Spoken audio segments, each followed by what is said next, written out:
Onse Vader, ons eer U, ons dank U dat ons so in U naam U mag saam wees vanoggend. En ons bid, Here, dat soos wat U deur die natuur, deur die reën by ons teenwoordig is, dat U ook nou deur die Gees en deur die woord by ons sal wees. Amen. Genade vir julle en vrede van God jou Vader, Jesus Christus jou Verlosser en die Heilige Gees wat in ons woon en in ons werk. Amen.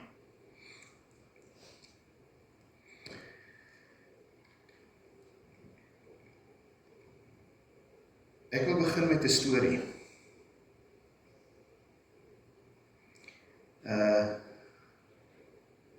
Ek weet, voor ek nog hierdie blikkie oopmaak, dalk moet ek hom nou nie oopmaak nie, want dalk spuit hy nou op die pragtige mat hiervoor, né?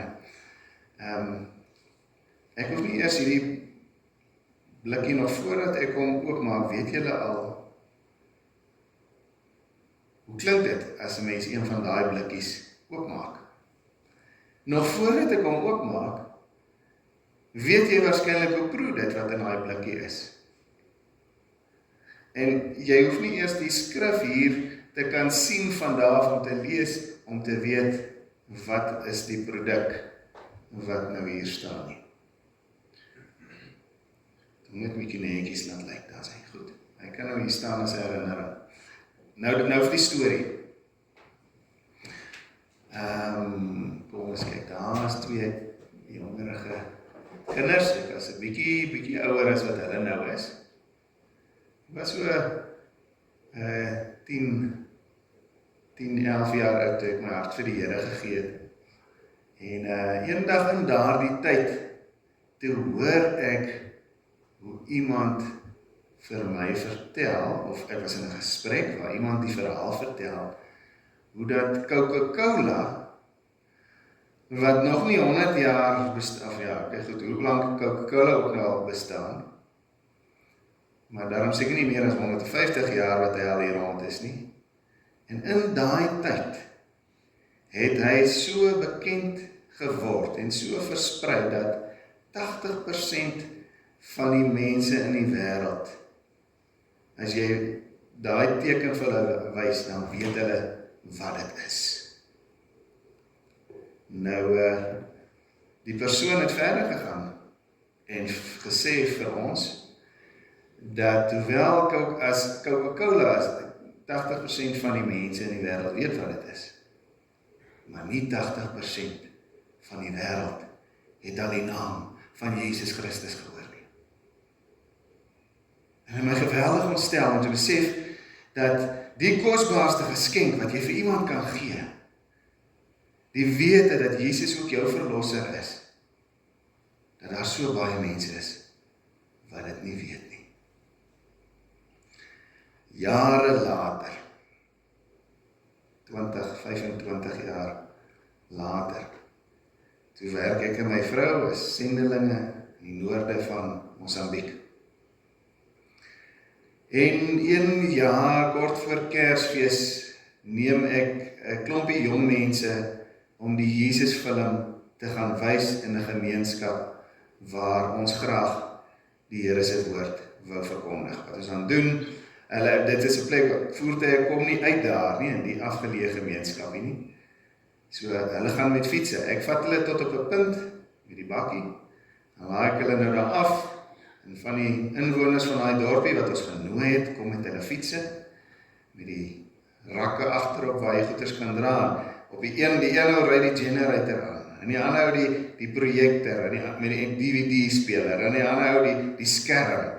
En ek laai hulle daar af, en ek sê, kry julle, want daar is ook die selfoonopvangs niks nie. Ek sê, hierdie plek waar ek julle nou afgelaai het, sê ek vir die 3 jong manne vir wie ek nou, skoolkinders, hoërskoolmanne, ek sê, hulle weet nou waartoe hulle moet gaan, en Jesus vir hulle wys vir die mense, daar preek. Ek sê vir hulle, oor 2 dae, die dag voor Kersfees, dan kry ek julle weer hierso. Hierdie tyd, dis al wat ons kan afspreek. So kom die dag wat ek nou weer moet gaan om hulle te gaan oplaai, En ek dink, joh, hulle was nou so lank weg. Ek dink, ek sal maar 'n bak ys, 'n emmer met ys vat, 'n klompie koeldranke daar insit, onder andere 'n paar Cokes. En as hulle nou warm en moeg en dors daar uit die veld uitkom, dan gaan ek vir hulle elkeen 'n lekker koue Coke gee. Hulle kom toe op die afgespreekte tyd, kry ons mekaar daar. En saam met hulle is nou van die mense aan wie hulle die woord bedien het, onder andere 'n opgeskote man van seker 25, 30 jaar oud. En hy kom staan op nader en kyk, wat is in die bak met die ys? En ek gee hom 'n Coke. Hy kyk die Coke so, en hy sê, hy het nou al gehoor van hierdie ding wat hulle Coke noem, maar dis nou die eerste keer dat hy self 'n Coke sien. En daai dag was my kinderontsteltenis genees, want hierdie keer het die evangelie gewen en het die evangelie by iemand uitgekom voordat Coke by hom uitgekom het.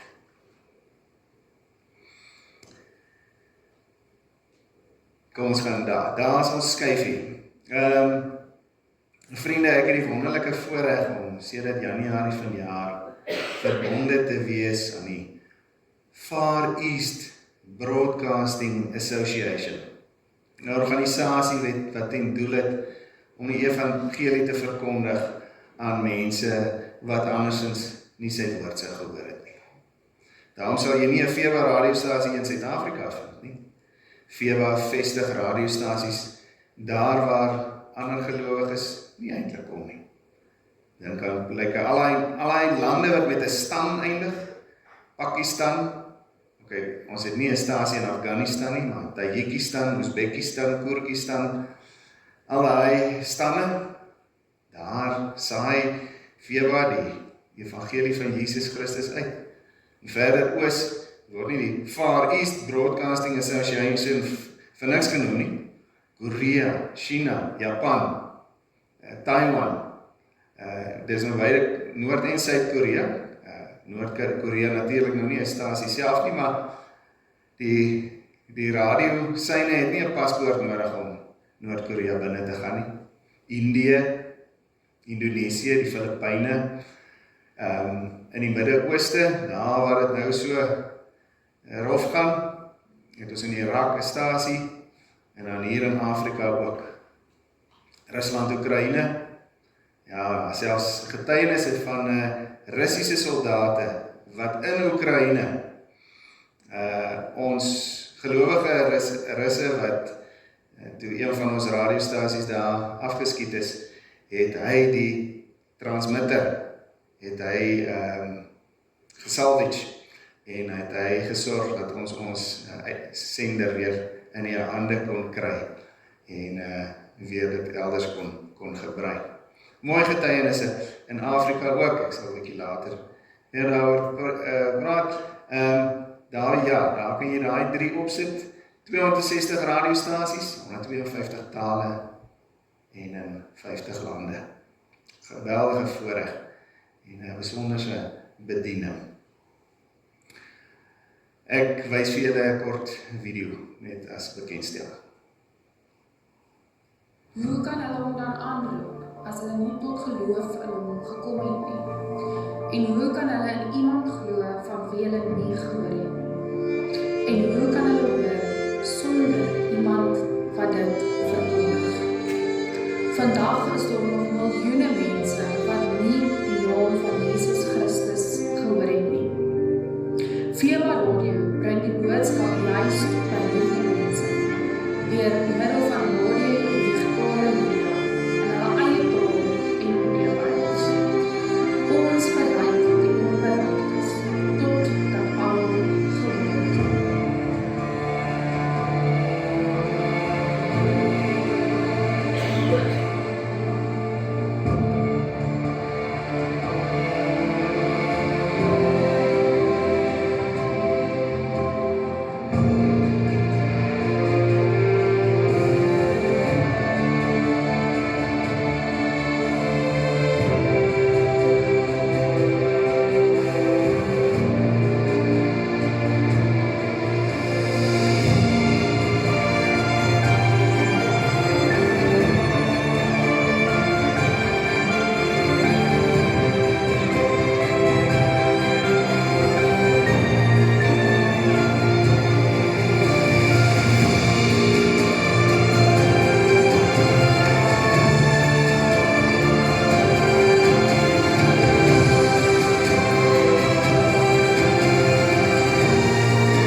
Nou is my oë, kom ek lees hom hierso. Dis 'n getuienis wat kom daar uit Myanmar, wat 'n man inskryf na een van die radiostasies en sê, we lived in a village where everyone was a Buddhist.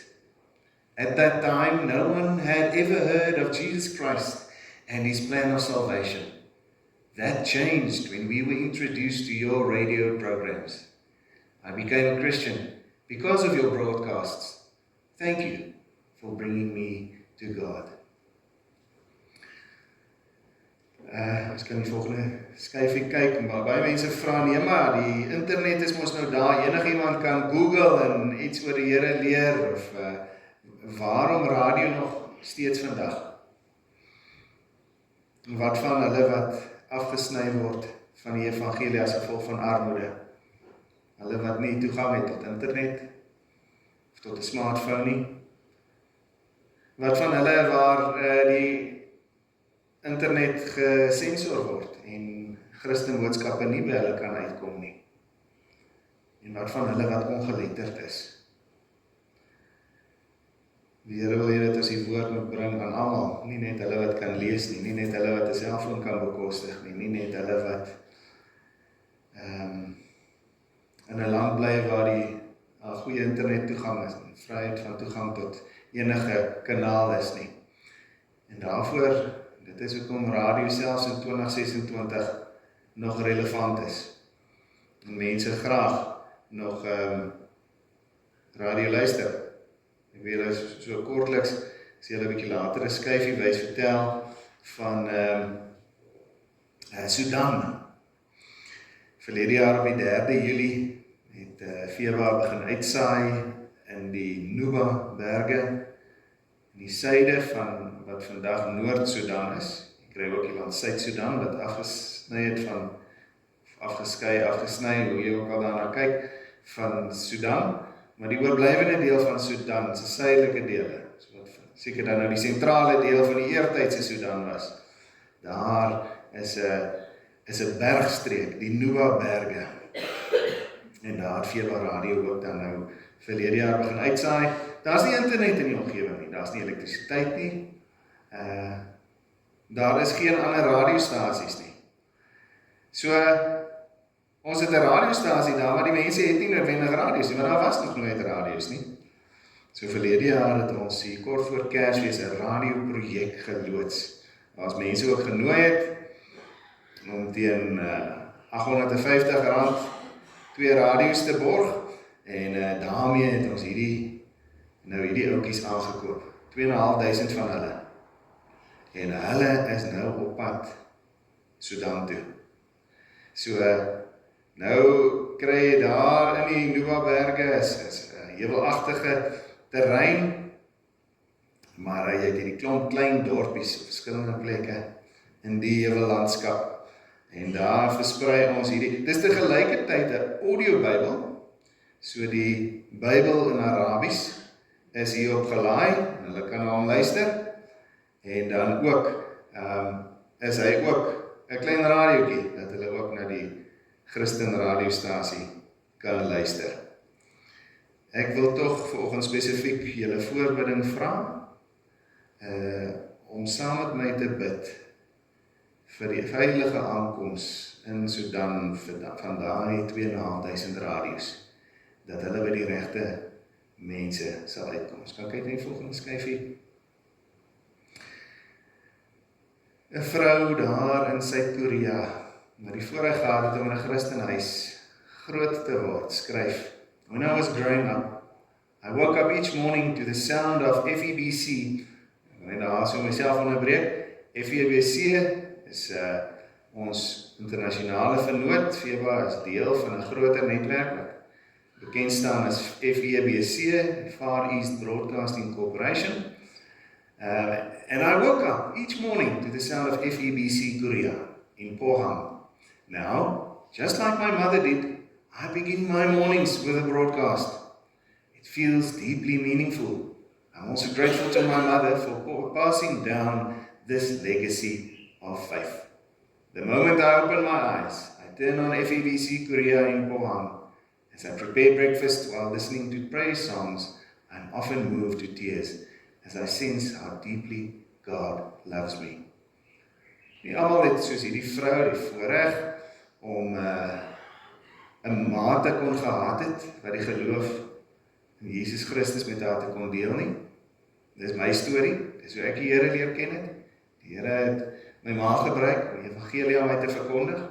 Dalk is dit jou storie ook, maar daar was iemand wat dit aan jou verkondig het. Maar wat van hulle waar daar nie iemand is nie? En daarvoor is vertrou ons dat die Here ook radio sal gebruik om mense na hom toe te lei. Ons kom by ons skriflesing van vanoggend. Die goedheid van u huis. Toe ek vanoggend Carlton wil hier inry, ek het so van Kreersdorp om in N14 gery en toe so suid gedraai, deur julle Hoofstraat gekom, hier en daar 'n gebou, 'n winkel gesien wat 'n bietjie, dalk so 'n bietjie aandag nodig het. Hoe verfie sal nie verkeerd wees nie. Hier en daar 'n winkel wat leeg staan. Toe kom ek hier om die draai. Ek sien hierdie pragtige, goed onderhoude kerkgebou. Pragtige tuin. Dis soos 'n lig in hierdie gemeenskap. Die bome wat so mooi staan, nog nie sy herfsblare begin so deurskemer, maar ook hierdie baken en die goedheid van u huis. Kom ons lees daarvan in Psalm 27. Ek gaan myself maar so hier en daar onderbreek. En dankie vir die vergunning daarvoor. Die Here is my lig en my redder, sê Dawid. Vir wie sou ek bang wees? Die Here is my toevlug. Vir wie sou ek vrees? Is al hierdie oggendgoeders waarvoor ons sou kon bang wees? Ja, kon vrees. Die sussie in die Parel, ek praat gister met haar, en klink my die diesel is klaar nie opraak by die vulstasies. En 'n mens wonder, waar gaan hierdie klontvlek in die Midde-Ooste, waar gaan dit eindig? Hoe gaan dit ons beïnvloed? Ons hoor van diesel wat ongeveer R7 'n liter gaan opgaan. En ons wil bekommerd raak.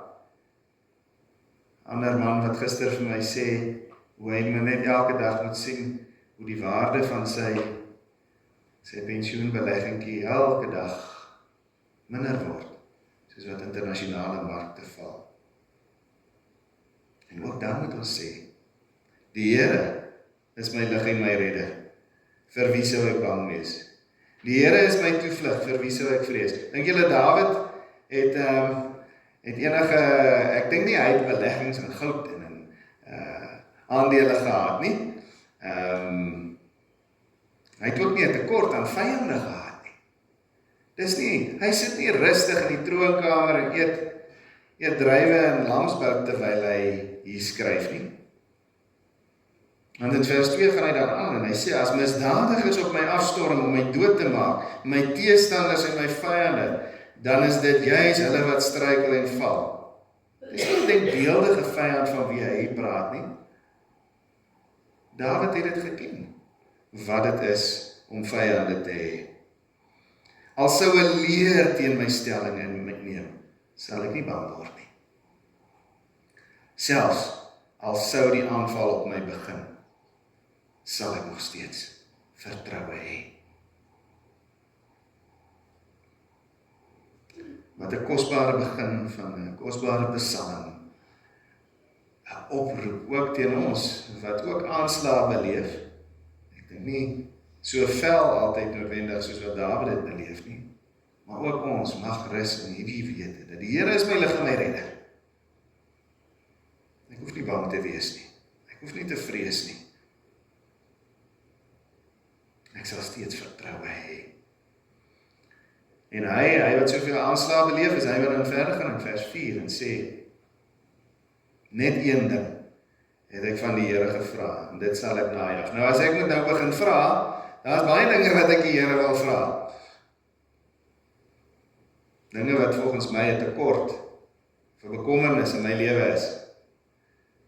Het sê net een ding het ek van die Here gevra. En dit sal ek najaag. Dat ek my hele lewe lank in sy huis mag woon. Om sy goedheid te belewe en daaroor na te dink in sy tempel. Ek lees dit weer. Net een ding het ek van die Here gevra en dit sal ek najaag.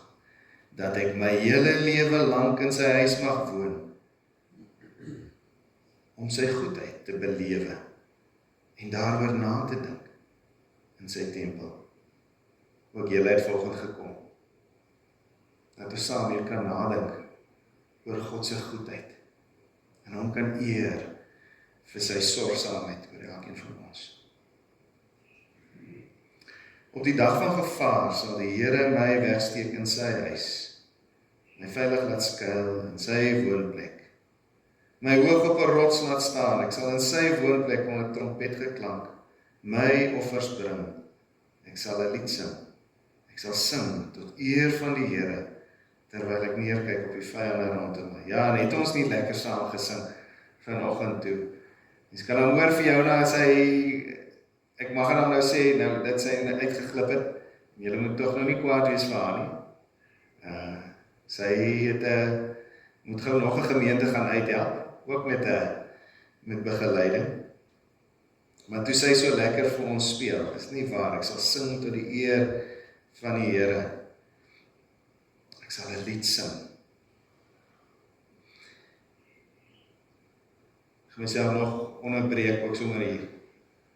Ek het nou nog nie vir julle Dominee Matthys in persoon ontmoet nie. Maar net die bietjie wat ek al met hom gesels het oor die foon. Ag, wat 'n liewe man. Julle geniet hom seker vreeslik.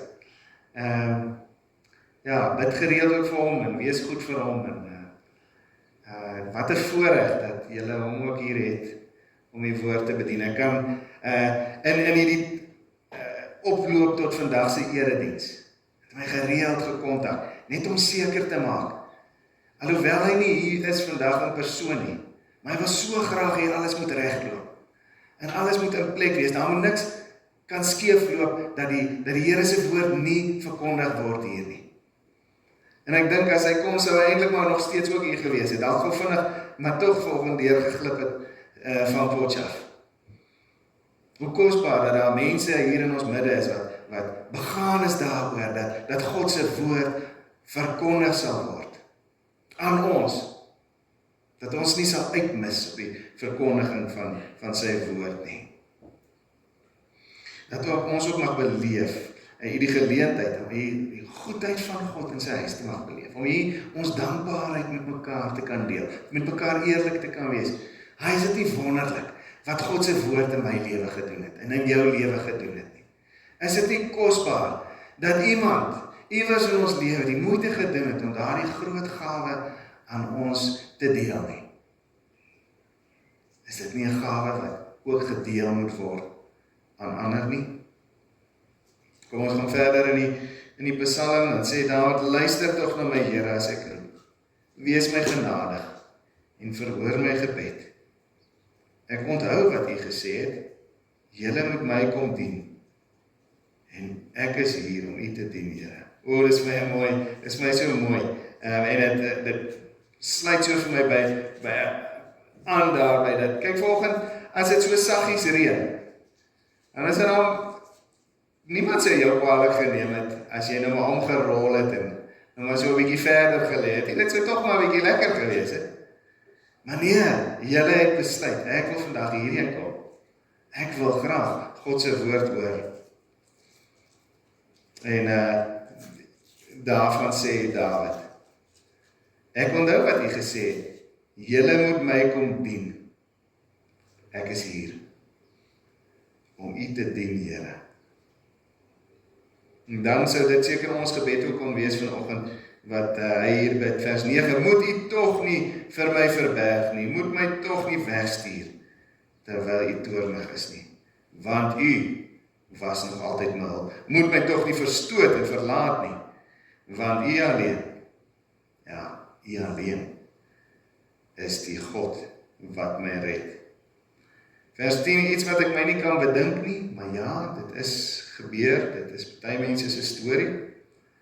Al sou my vader en my moeder my verlaat, die Here sal my onder sy sorg neem.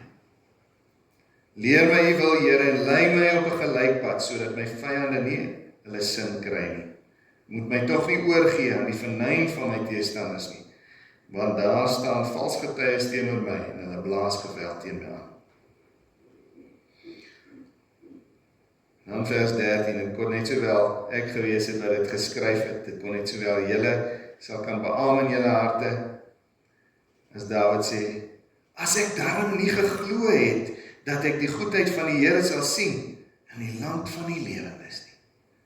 As dit nie was, dat ek vanoggend die hoop gehad het, en die vooruitsig, dat God goed is, en ook vir my, en my nageslag sal goed wees nie. Sjoe, hoe swaar sou die lewe nie vir my gewees het nie. Ons sluit af met vers 14. Vertrou op die Here, wees sterk en hou goeie moed. Ja, vertrou op die Here. Sê dit saam met my. Vertrou op die Here.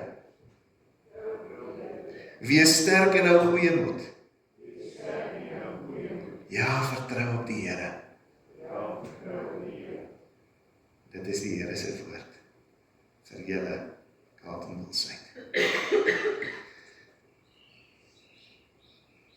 Hemelvader, dankie dat ons U woord so kan ontvang vanoggend en kan weet, hierdie woord is ook vir ons.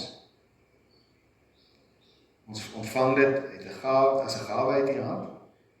En ons erken en bely dat ook ons goedheid in U huis kom beleef. Dankie dat U huis nie 'n huis is waar ons maar net kom besoek nie. Ons is nie besoekers hier nie, ons is U kinders. En U huis is nie net die gebou waar ons kom nie, wel dit 'n kosbare bymekaar kom plek is, maar U huis is oral daar waar U met ons meegaan. Amen.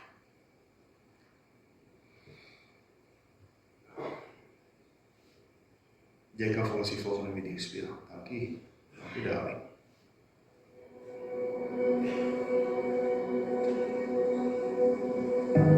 So many people in the world who remain unreached. Little to no chance of ever hearing about the gospel of Jesus Christ. 3.2 billion people who have never heard, and every story unique.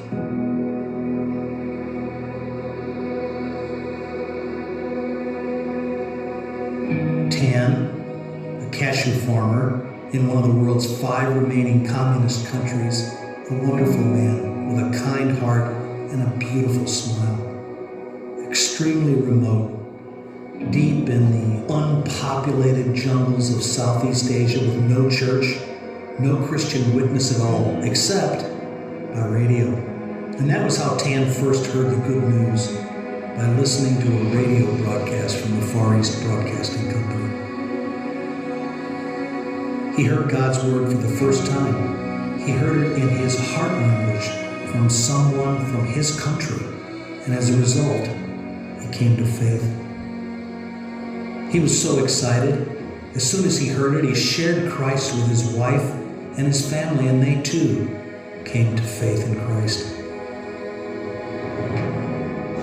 Then, together, they shared the good news with the whole village, and every person there became followers of Jesus. God is doing amazing things today in the hardest to reach parts of the world, places where the name of Jesus has never been heard. It's time to mobilize the church. It's time to pray, and it's time to act.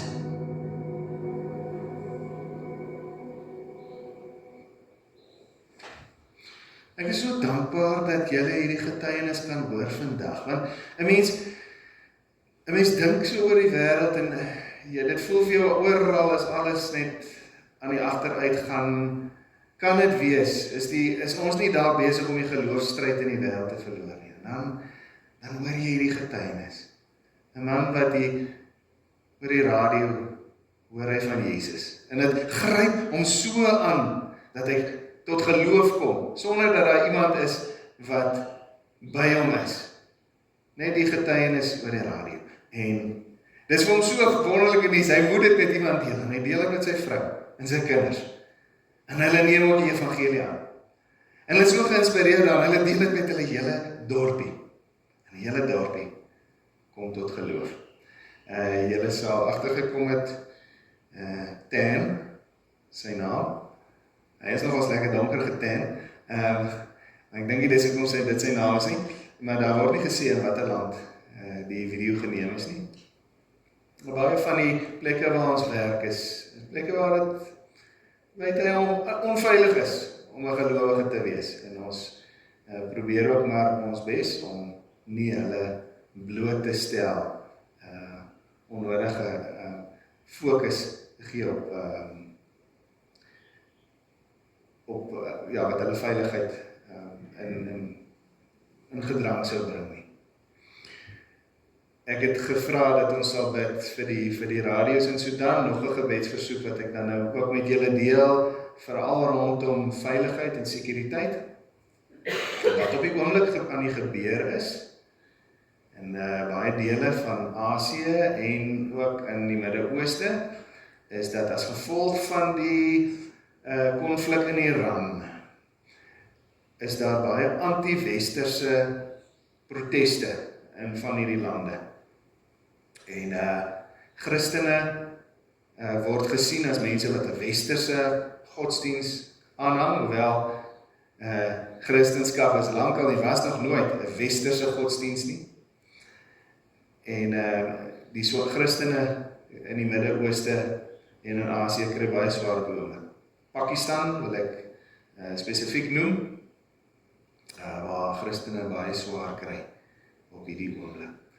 Die man daar op die foto is Feba in Malawi. Om so 'n bietjie, kom ons bring dit nou, ek het nou vir julle heel wat genoem oor Feba en die res van die wêreld. Hoe lyk Feba hier in Afrika? Die man daar op die foto is Dominee Amos.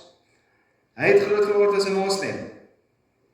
'n Jou moslim, die jou mense daar in sentraal Malawi, Noord-Mosambiek, dele van Tanzanië is oorwegend moslim en Feba saai ook die evangelie daaruit aan die jou moslims en Dominee Amos is 'n bekeerling vanuit die jou moslim geloof.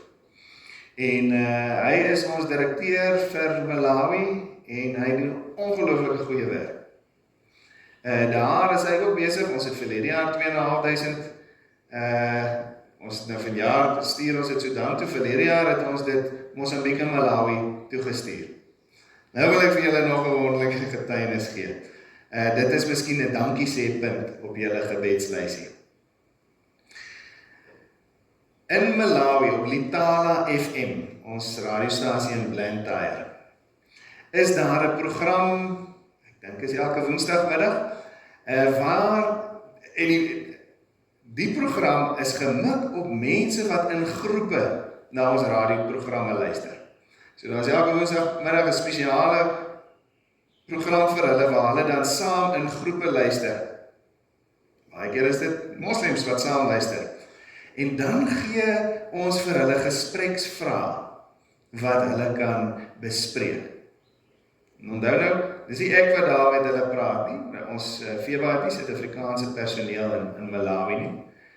Dis almal mense wat vanuit die jou geloof tot bekering gekom, so dis Christene uit Malawi wat die woord bedien aan Malawiërs.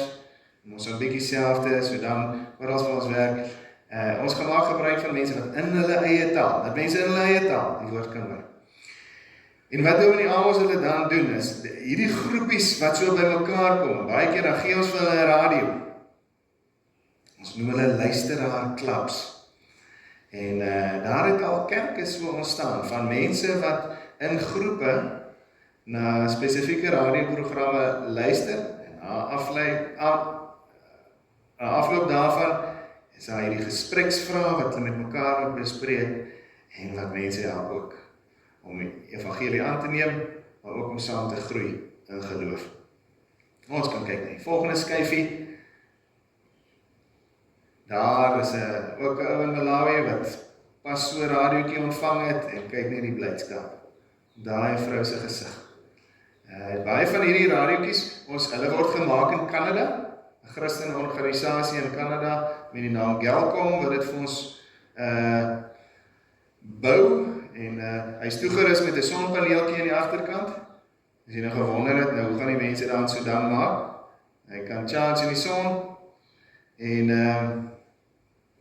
die vreugde daarvan, God se woord te kan hoor.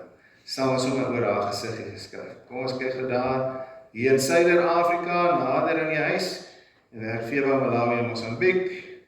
Die volgende skyfie wys net so vir jou daar, dalk is daar van daai name, daar is die name van die stasies op die regterkant en linkerkant waar in Mosambiek en Malawi daar die stasies geleë is, die name van die dorpe daar. Maar ons werk ook in die Sahel. Nou die Sahel is die strook net suid van die Sahara-woestyn. Daar waar Sentraal-Afrika en Noord-Afrika by mekaar kom. Ons is daar in 4 lande, in Mali, Niger, Tjad en Sudan.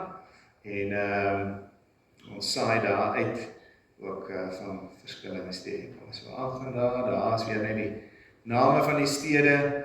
Net vinnig oor Niger wil ek sê, 97% moslim. Ons saai uit in die hoofstad. In N'Djamena, in Tjad, daar saai ons ook uit die hoofstad uit. Kauda dis nou ons daai stasie in Sudan. Living Hope FM is die stasie se naam. Mooi naam, né? Lumière, die naam van die radiostasie, wie praat Frans? Lumière, om te skyn. Ja, en daar is ons stasiebestuurder in Tjad, Ayata kom later die jaar bietjie vir my kuier, wanneer ons in einde Mei ons 30ste verjaar, dag 4 van Feba in Suid-Afrika, dan gaan Ayata ook 'n bietjie by ons kom kuier. En daar is die radios, kyk net daai, gawe radiotoring daar. 45 meter hoog is die toring daar in die Nuba-berge in Sudan. Ek kan miskien net ook sê, dalk is daar van julle wat kontak het met mense van ander lande, nou ek tog vir julle vra, daar is wel 'n manier dat jy tot Feba se radiostasies in Suid-Afrika kan toegang kry, en dit is as jy die Feba app aflaai. So gaan kyk gerus op die Google Play Store, soek maar net vir Feba Radio, dan laai ons app af, en daar kan jy lewendig luister. Ons het so 8 stasies uitgekies, waarna mense kan luister. Rusland en Oekraïne se vlaggies sit so lank ons mekaar, en klik daarop, en dit is dan lewendig, dit is in real time, dit is nie opnames nie, jy kan lewendig luister na die verskillende radiostasies. As julle daar kontak sou hê met van die mense, dink is die Filippyne, Indonesië, Kambodja, Rusland en Oekraïne, en Malawi, ja, ek dink dit is so, China is ook daar so. As julle mense uit daai lande teekom, wys hulle dalk sommer gou om die app af te laai en sê, het jy gehoor, hierso 'n app en jy kan na 'n radiostasie uit jou eie land uit luister. Klik hulle net op die vlaggie en dan speel hulle, kan hulle luister. Al miskien hierso is gewoonlik redelik Malawiërs en omgewing.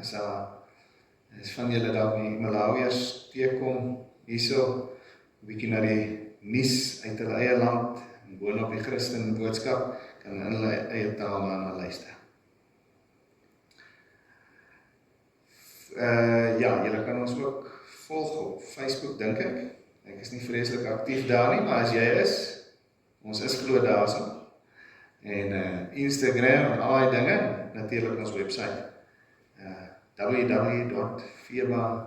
Ag man, as mense dit Google gaan jy dit kry. Maar ek wil ook vra, weet julle die maklikste manier om in kontak te bly, meer te hoor hier na die tyd, as ons nou lekker gaan saam tee drink. Julle sal sien, daar's 'n tafel waar ek my blou Feba tafeldoek oorgegooi het. Ek het 'n klompie van ons tydskrifte saamgebring. Ek dink daar sal dan vir elke gesin ene wees. En dalk wil jy vir iemand wat nou nie vandag hier is nie ook 'n tydskrif gee, waar ons 'n bietjie vertel van ons werk. Dis verniet, julle hoef nie daarvoor te betaal nie, ek het dit vir julle gebring, dis vir julle.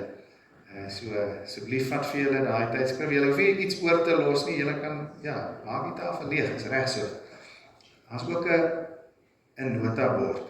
As jy graag wil hê, jy sal graag so 1 of 2 keer 'n maand dan net daai e-pos wil kry, of as jy ons, as jy jou nommer daar sit, dan sal ons vir jou net 'n WhatsApp stuur, sodat jy ons Feba nommer het en hom kan sy op jou foon, dat nie ons status updates volg, om daarom net so nou en dan bietjie op hoogte te bly van waarmee is Feba besig in die wêreld. So dis na die tyd hierso ook as jy welkom om daar vir julle te kry. Ek wil afsluit met jy weet julle, dalk moet julle eers, ek het daai blaadjie vir julle gegee. Menig gou eers hierdie blaadjie uithaal. Een keer 'n maand gee ons hierdie blaadjie uit met die gebedsversoeke. Dit is om mense te help om elke dag vir Feba voorbereiding te doen vir die werk van Feba. Wil julle gaan kyk daarby? Sorry man, hy is nog nie daar nie. Julle nou sommer, laat hulle sommer as sy. Nou, as julle nou daar julle blaadjie gekry het, kyk daar by Vrydag 20 Maart. Ek is baie opgewonde oor die bediening. Bid vir Radio Pars. Feba Indonesië se uitsending in die Farsi taal vir vlugtelinge. Die uitsending is 'n weeklikse, 2 uur lange podcast, bekend as Stem van die Vlugteling, wat sowat 14.000 mense in Jakarta bereik. Sowel as vele meer reg oor die wêreld deur sosiale media. Bid dat Farsi sprekende vlugtelinge vir Christus en 'n gemeenskap deur Radio Pars sal vind. Weet julle waar praat hulle Farsi? Wie weet waar in die wêreld word Farsi gepraat? Dis die amptelike taal van Iran. En 14.000 Iranese, wat as vlugtelinge woon, werk in Indonesië. En as hulle daar kom, dan word hulle in hulle eie land se taal bedien Feba hulle met uitsendings in Farsi.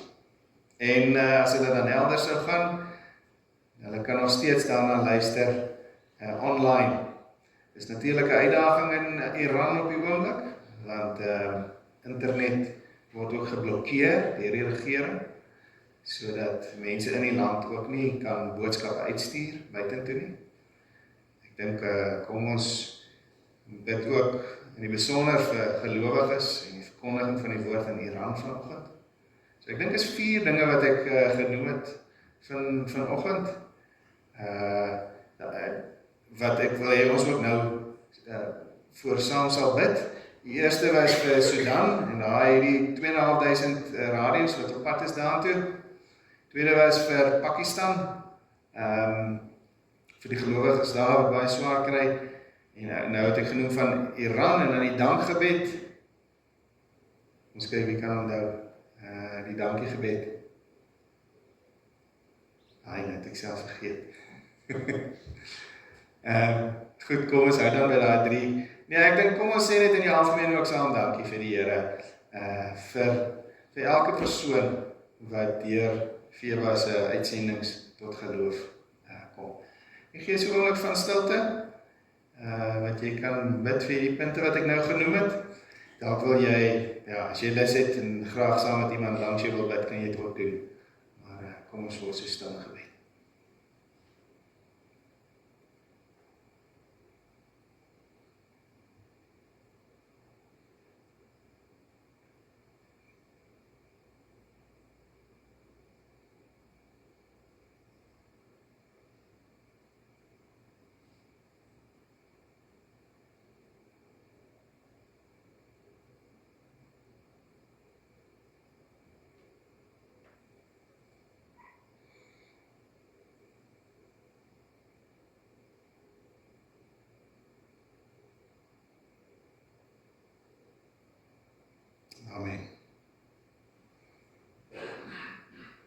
Ek wil hê julle moet tog nooit weer dieselfde kyk na dat blikkie Coca-Cola nie.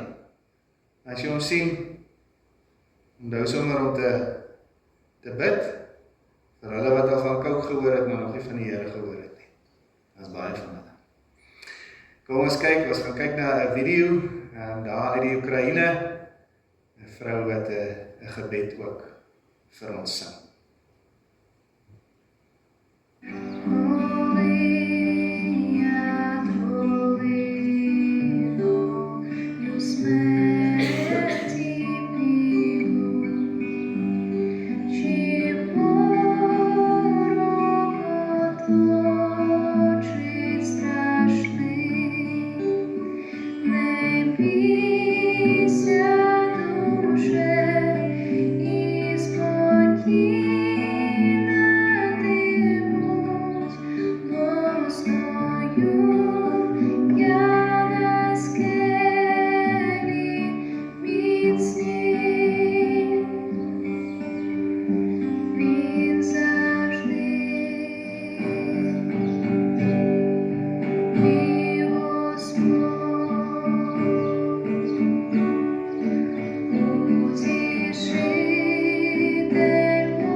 Die Here is my lig en my redder. Vir wie sou ek bang wees? Die Here is my toevlug. Vir wie sou ek vrees? Net een ding het ek van die Here gevra en dit sal ek najag. Dat ek my hele lewe lank in sy huis mag woon om sy goedheid te belewe en daaroor na te dink in sy tempel. Amen. Van jullie vriende, namens die bykans 2000 omroepers van FEBA FEBC oor die wêreld, wat elke dag getrou werk om programme te vervaardig, sodat daar so 3000 uur se uitsendings elke dag kan uitgaan. Namens hulle sê ek vir julle dankie dat ek vanoggend met julle kom praat en kom getuig oor die werk van FEBA reg oor die wêreld, en dat ek julle kan vra om die werk in gebed te dra.